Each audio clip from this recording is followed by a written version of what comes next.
6 mois après le boom médiatique, 6 mois après l'explosion du nombre de magasins en France, la cigarette électronique est rentrée dans le quotidien des Français.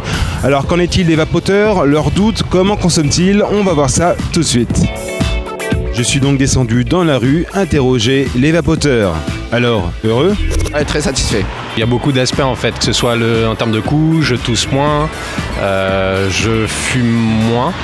Enfin, je suis pas obligé de finir ma cigarette, il y a énormément d'avantages. Au goût, c'est vachement meilleur, il n'y a pas d'odeur, on peut fumer à l'intérieur, enfin, très agréable. J'arrive à diminuer, j'ai commencé à 16, je suis à 4 et je me sens très bien, quoi. Ça a totalement remplacé la cigarette ou partiellement?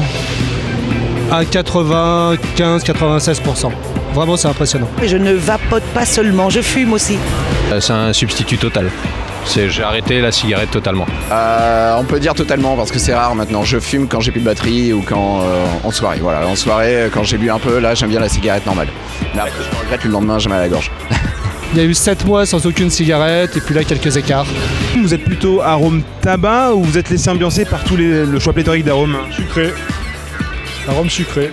Moi je suis tabac classique, tabac seulement. Litchi. Et moi, tabac. Je suis encore au tabac. Oui. Par le choix d'arômes en fait, notamment les fruits, j'aime bien.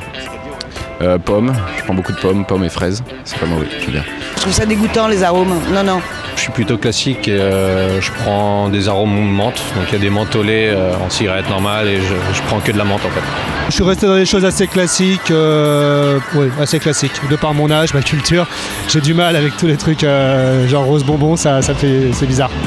Donc c'est plutôt le goût tabac. Oui, tout à fait, c'est le goût tabac. Par rapport à la cigarette, on pouvait mesurer le nombre de cigarettes qu'on fumait, 10 cigarettes ou un paquet par jour. Là, est-ce que vous mesurez vraiment ce que vous fumez? Absolument pas. Absolument pas. Non. Non, c'est pas un problème parce que le produit est censé la fiole est censée nous faire un paquet de cigarettes. Donc moi je dirais que c'est plutôt bien parce que moi il diminue pas beaucoup, donc je suppose, mais bon moi je fume en plus, donc voilà. Je sais pas. Le problème c'est ça, c'est que je sais pas. En fait c'est en fonction, j'ai comme point de repère tous les soirs quand je rajoute de ma dose quoi en fait. Voilà, c'est ça. J'ai pas de point de repère, je sais pas combien, je saurais pas dire combien de fois je fume dans la journée quoi. Est-ce que vous savez vraiment ce que vous vapotez tous les jours? Non, pas du tout, absolument pas. Moi j'imagine que je vapote quand j'ai envie de fumer et que, je sais pas, non, réellement je sais pas. Je le gère pas, après c'est vrai que un embout ça correspond à une dizaine de cigarettes, donc j'en fume 1,5 et ça correspond à peu près à ma consommation donc, que j'avais de cigarettes avant. Absolument pas, c'est le point négatif, c'est-à-dire que c'est une totote. Donc si j'ai rien à faire, si je suis chez moi, ça peut être réellement une totote, ça peut être en permanence. Et ça c'est le point négatif je pense de la cigarette électronique.